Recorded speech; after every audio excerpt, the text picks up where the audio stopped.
The start of the football season is tomorrow, and along with that comes the many different types of weather that players are going to experience. This weather can actually have multiple impacts on the outcome of the game. Higher temperature is associated with higher pressure, and higher pressure in the football means that it'll be more rigid. This means that it will transfer energy from the kick more efficiently, leading to a potentially higher success rate for longer field goals in the heat compared to the cold. An example of the heat potentially aiding an extra distance in kicks is August 9, 2025, when Jacksonville Jaguars kicker Cam Little hit a 70-yard field goal in the preseason game against the Pittsburgh Steelers. The temperature in that afternoon in Jacksonville was 88 degrees and the dew point was at 76 degrees, making it feel near 105 degrees. This could have been one of the extra factors leading up to this lengthy kick.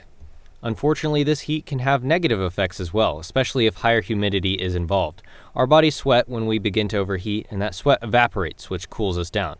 When it's more humid and there's more moisture in the air, it is harder for your sweat to evaporate, leading to the potential to suffer from heat-related illnesses being heightened, especially when playing a sport like football.